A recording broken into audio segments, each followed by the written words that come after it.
Good morning. Today we have to study the first chapter of class 9 physics, that is motion. Then let us start. What is motion?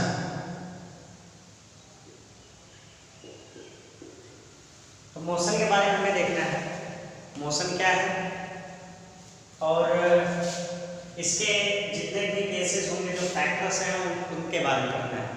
Factors का मतलब है applications, हम कह सकते हैं एक type से कि मोशन से फिर नई नई क्वांटिटीज हमें मिलती जाएंगी एक एक स्टेप के बाद। अभी खुद ही हमें पता चलता जाएगा कि हाँ ये मोशन के बाद जो स्टेप आ रहा है तो ये कैसे आ जा रहा है, आना चाहिए कि नहीं आना चाहिए, ऐसी चीज़ें। तो पहले मोशन को देख लेते हैं, मोशन क्या है।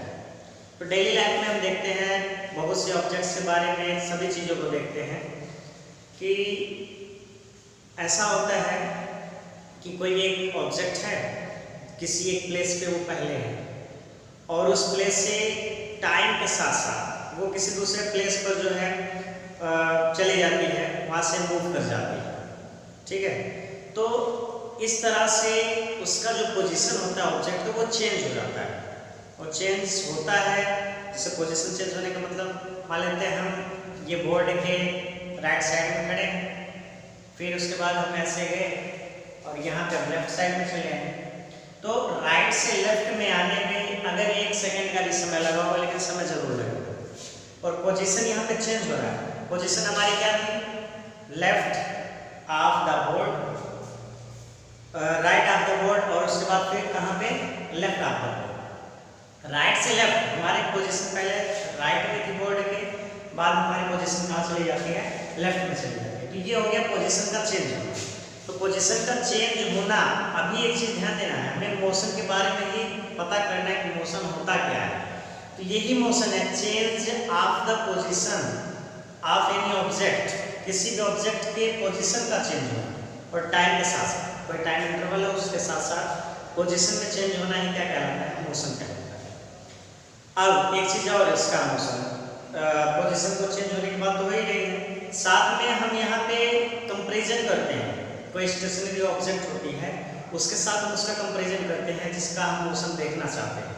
जैसे हमारी ही बात हुई, हमने बताया कि हम पहले कहाँ खड़े हैं?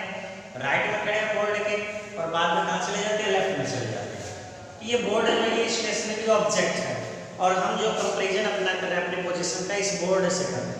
अगर ये बोर्ड नहीं होता तो हम अपने कंपैरिजन किसी ऑब्जेक्ट से नहीं कर पाते, और ऑब्जेक्ट से अगर कंपैरिजन नहीं कर पाते तो हमें मोशन के बारे में कोई पता नहीं चल पाता कि मोशन है क्या। जैसे एक इमेजिन करते हैं, कोई एक ऐसा प्लेस है दूर दूर तक कुछ है ही नहीं, कुछ भी नहीं है बिल्कुल। ये मान के चलेंगे कि वहाँ पे एक बैरन प्लेस की बात करें कि कुछ है ही नहीं, दूर दूर तक पेड़ पौधे भी कुछ भी नहीं है, वहाँ एकदम खाली जगह है और वहाँ पे हम कहीं पे खड़े होते हैं। और खड़े होने के बाद कोई हमें आया और देख के फिर उसके बाद कुछ दूर चला जाए, ठीक है, और हम उस पोजीशन को छोड़ के दूसरे पोजीशन पे चले जाते हैं। और जो आगे पहले देखा तो उसे नहीं पता, उसने ना तो देखा है, बाद में वो फिर चला है और आके हमें देखे तो उसे फील क्या होगा? इमेजिन करिए, फिर उसे ये होगा कि ये जहाँ खड़ा था वहीं पे खड़ा है, क्योंकि उसके पास कंपैरिजन करने की कोई ऑब्जेक्ट नहीं है कि इससे हम कंपैरिजन करें कि ये जो वहाँ पे जो भी ऑब्जेक्ट है या कोई व्यक्ति ही है जो खड़ा था वहाँ पे, वो कहाँ पे खड़ा था, किससे कंपैरिजन करेगा? ऐसा कुछ भी नहीं हो सकेगा, तो पता ही नहीं चल पाएगा। तो मोशन का पता तभी चल पाएगा जब वहाँ पे कोई ऐसी स्टेशनरी ऑब्जेक्ट होगी जिससे हम कंपैरिजन करेंगे उस ऑब्जेक्ट का पोजीशन, तभी हमें पता चलेगा। तो इस तरह से हम इसको डिफाइन ये कर सकते हैं, a body is said to be in motion when it changes its position continuously with respect to a stationary object।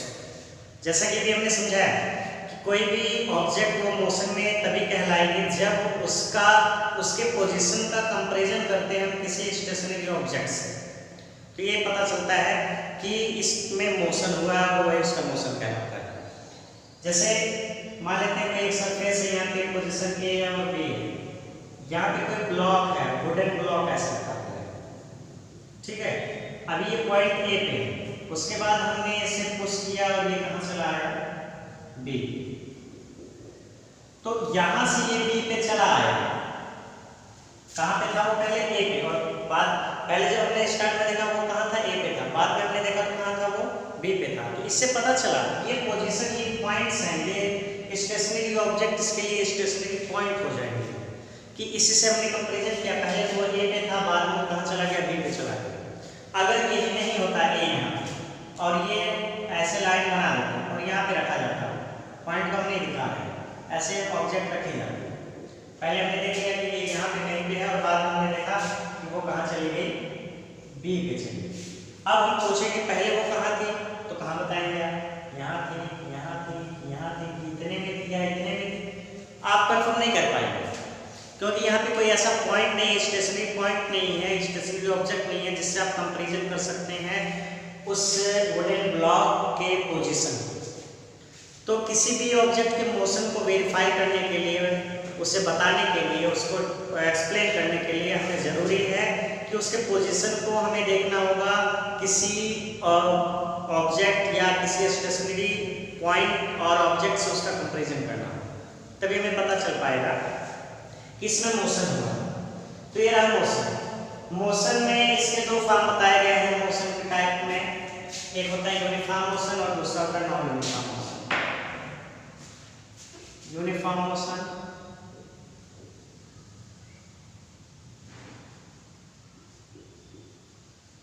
और एक है नॉन यूनिफॉर्म मोशन।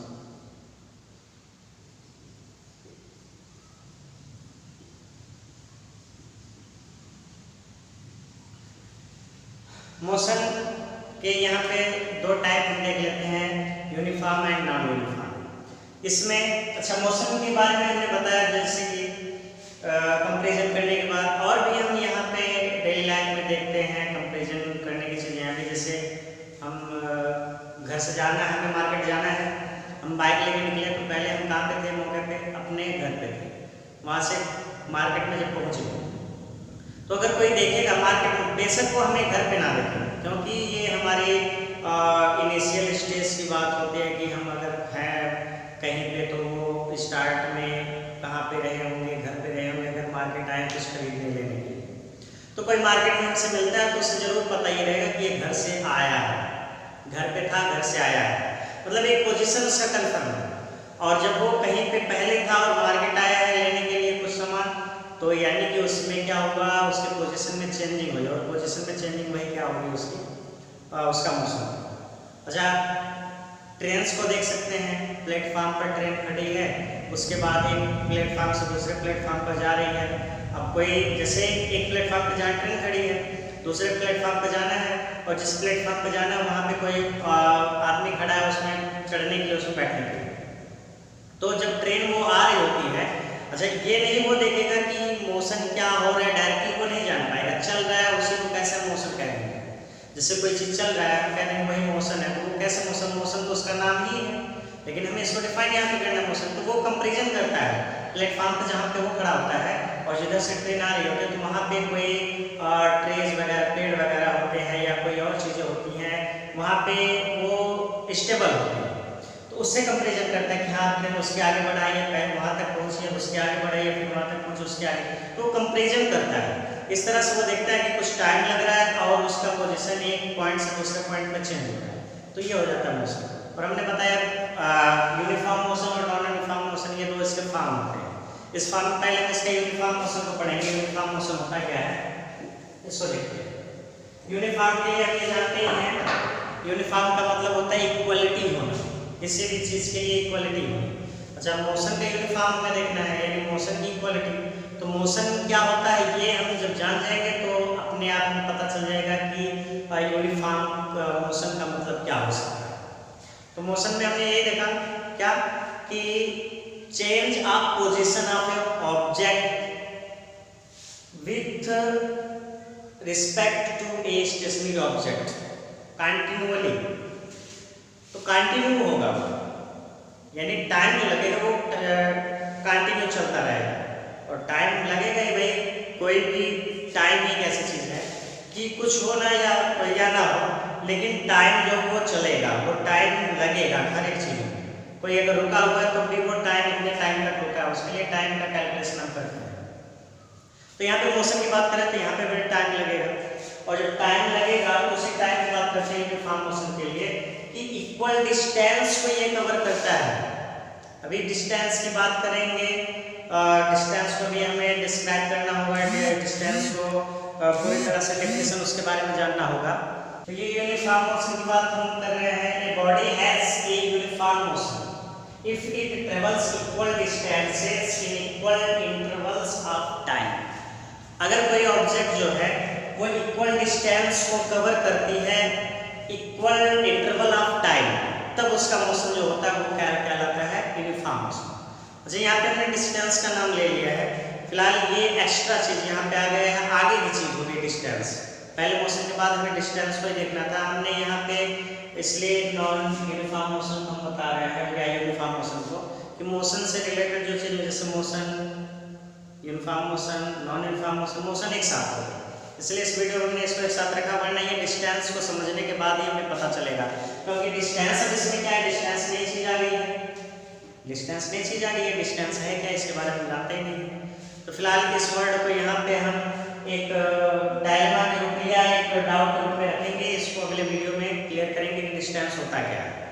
तो यहाँ पे डिस्टेंस की अगर बात करें, ये यूनिफॉर्म मोशन की बात करें तो क्या बताया गया है कि ए body has uniform motion if it travels equal distances in equal interval of time.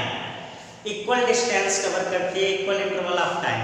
अब वो टाइम चाहे बहुत बड़ा हो या बहुत छोटा, बड़ा छोटा होने का मतलब क्या है, जैसे 2-2 सेकंड की बात अगर की जाए, चाहे 2 सेकंड की बात हो या 2-2 घंटे की बात हो, ये बड़ा या छोटा टाइम कुछ भी हो सकता है, लेकिन उसमें क्या है, सेम इंटरवल ऑफ टाइम में सेम डिस्टेंस कवर करता रहे। जैसे हम ये मान लेते हैं कि ये टाइम की बात करेंगे, टाइम हम दिखा रहे हैं यहाँ पे, इधर टाइम हो गया, ये डिस्टेंस हो गया। तो टाइम में हम मान लेते हैं पहले 2 सेकंड का टाइम लग रहा है, वो 3 मीटर की डिस्टेंस कवर कर रहा है, फिर 4 सेकंड लगा उसे 6 किया, फिर यहाँ पे देखेंगे 6 हो गया, फिर ये 9 मीटर ऐसे होता है, या फिर यहाँ पे इसे जो है 8 सेकंड लगा, या सेकंड में ये टाइम है और ये डिस्टेंस जो मीटर में कैलकुलेट कर लेते हैं, यहाँ पे 12 हो गया। तो ऐसे ही देख रहे हैं इक्वल डिस्टेंस में इक्वल टाइम इंटरवल में इक्वल टाइम इंटरवल में इक्वल डिस्टेंस को कवर कर रहा है। यानी जैसे देखते हैं, जैसे पहले 2 सेकंड में 3 मीटर, अब ये 4 सेकंड ये नहीं 2 सेकंड के बाद 4 सेकंड ऐड करना, नहीं, वो स्टार्ट का 4, जैसे हमने जब स्टार्ट किया या कोई ऑब्जेक्ट या बॉडी जब वो चलना स्टार्ट करती है, तो जब वहाँ से टाइम स्टार्ट होता है पहला 2 सेकंड, फिर 4 सेकंड यहीं से कैलकुलेट करेंगे, 4 सेकंड, ये नहीं कि जहाँ 2 सेकंड खत्म हो उसके बाद 4 काउंट 1 2 3 4 और भी काउंट करेंगे, नहीं, वो स्टार्ट का ही काउंट होगा, स्टार्ट से 2 सेकंड, फिर स्टार्ट से 4 सेकंड, फिर स्टार्ट से 6 सेकंड, ऐसी चीजें। तो यहाँ पे डिफरेंस अगर हम देखें तो ये देख लेते इस तरह समझ, 2 सेकंड का डिफरेंस है, यहाँ भी 2 सेकंड का है, यहाँ भी 2 सेकंड का है, और डिस्टेंस की अगर बात करें यहाँ 3 का डिस्टेंस है, यहाँ भी 3 का डिस्टेंस है, यहाँ भी 3 का डिफरेंस है।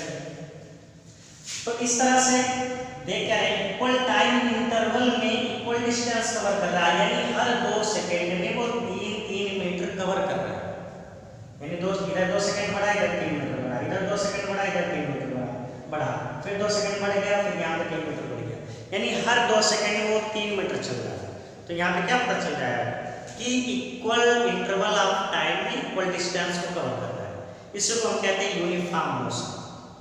ठीक है, अब इसके बाद आता है non uniform motion. Non uniform motion की अगर बात करें तो इसका अपोजिट होगा। अपोजिट क्या है कि यहाँ देखते हैं पहले non uniform motion, non uniform motion, इसमें a body has a non uniform motion, non-uniform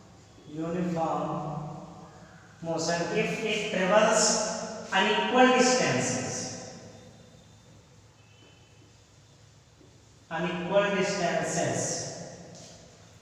in equal time distances, यहाँ पे इक्वल टाइम इंटरवल की बात अगर करें या ओनली टाइम टू टाइम की बात करें, कुछ भी ऐसा है, तो ये जो टाइम इंटरवल की बात करें, ये इक्वल ही टाइम इंटरवल यहाँ पे हमें दिखाना पड़ेगा।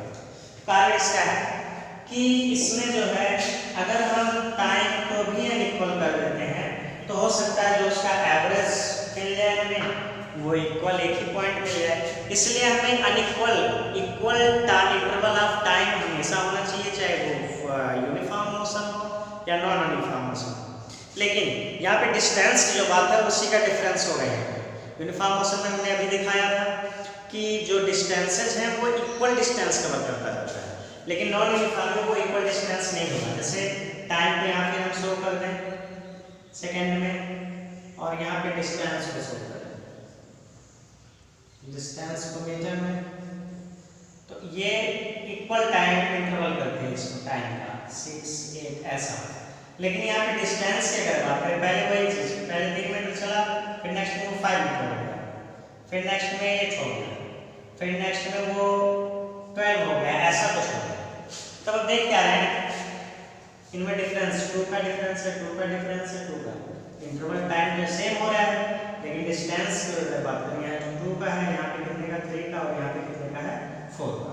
तो देख क्या रहे हैं कि ये अलग अलग सब डिस्टेंसेस कवर कर रहा है, टाइम उतना ही ले रहा है। उसी 2 सेकंड में उसने पहली बार 3 मीटर को चला, फिर अगले 2 सेकंड में वो कितना चला, ओनली 2 मीटर, फिर नेक्स्ट में वो 3, फिर नेक्स्ट में वो 4 मीटर चल गया। तो इस तरह से ये अनइक्वल डिस्टेंसेज हो गए, इसको हम कहते हैं नॉन यूनिफॉर्म मोशन। अच्छा, इसको ग्राफिकली शो भी किया जाता है, ग्राफ बना के दिखा दिया जाता है कि, या क्वेश्चन भी पूछे जाते हैं, ग्राफ बना देता है और क्वेश्चन पूछता है कि ये बताइए कि यूनिफॉर्म मोशन है या नॉन यूनिफॉर्म मोशन है। तो यूनिफॉर्म मोशन होना और नॉन यूनिफॉर्म मोशन होना, यहाँ पे हम थोड़ा सा ऐसे पहले बता देते हैं कि ये एक्सिस मान लेते हैं, नीचे वाले एक्सिस को टाइम से शो करते हैं, और ये हॉरिजॉन्टली जो टाइम को शो करते हैं, और जो वर्टिकली इसको डिस्टेंस, ये डिस्टेंस हो जाएगी। तो इसमें क्या बताया गया है, यूनिफॉर्म को अगर हम दिखाना चाहिए इक्वल टाइम इंटरवल में इक्वल डिस्टेंस को कवर करता है, तो उसका जो ग्राफ बनता है वो एकदम बीचों बीच सीधा ग्राफ बनता है, स्ट्रेट लाइन बनती है ग्राफ की, स्ट्रेट लाइन। इसका रीजन क्या है, इसको हम यहाँ दिखा दें। अभी हमने बताया 2-2 सेकंड की बात, यहाँ पे टाइम पर 2, 4, 6, 8, 10 ऐसा होगा, और यहाँ पे क्या था 3, 6, मतलब 3, 6, 9, 12, 15 ऐसे। अच्छा, ये 3 जरूरी नहीं है, यहाँ पे हो गया 1, 2, 3, 4, 5, 6, 7, 8, 9, 10 ऐसा। यहाँ पे 1, 2, 3, 4, 5, 6 है, 7, 8, 9, 10, 11 ऐसा जाएगा। अब हमें ये देखा था उसमें कि फर्स्ट 2 सेकेंड में वो कितना चला था 3, तो इधर 2 को और इधर 3 को आपस में ज्वाइन कर देंगे, ऐसा जाएगा, ठीक है। फिर नेक्स्ट 4 सेकेंड हमने लिया था और यहाँ कितना चला था 6, तो 4 और 6 को ज्वाइन करेंगे ऐसे। फिर ये 6 लिया था हमने यहाँ पे 6 सेकेंड में, और इधर 9 मीटर की बात होगी ऐसे। फिर 8 में वो 12 गया था। अब ये जो पॉइंट्स मिल रहे हैं ज्यादा को यहाँ से ओरिजिन से सीधा इन पॉइंट्स को मिलाते हुए चलेंगे, तो क्या देख रहे हैं कि स्ट्रेट लाइन है। इस तरह से हमेशा जब भी हम यूनिफॉर्म मोशन को दिखाना चाहते हैं तो वो एक स्ट्रेट लाइन में दिखाएंगे, ठीक है। और जब हम नॉन यूनिफॉर्म मोशन को अगर हम दिखाना चाहते हैं तो टाइम तो यहाँ पे रहेगा, जैसे टाइम हमेशा दिखाएंगे हॉरिजॉन्टली को, और वर्टिकल को क्या दिखाएंगे, डिस्टेंस। तो कुछ इस तरह से वो कर्व दिखाएंगे, ऐसे कर्व, ये जो लाइन होगी ग्राफ की वो कर्व दिखाएंगे। कर्व होने का मतलब ये नॉन यूनिफॉर्म होता है, नॉन यूनिफॉर्म मोशन, और ये हो जाएगा यूनिफॉर्म मोशन, ठीक है। तो इस तरह से ये मोशन की बात रही, मोशन के फॉर्म्स की बात हो रही है, यूनिफॉर्म होना, नॉन यूनिफॉर्म होना। और इसके बाद के जो स्टेप्स होंगे वो उसका डिस्कशन नेक्स्ट वीडियो में करेंगे। आज के लिए इतना ही। Okay, thanks.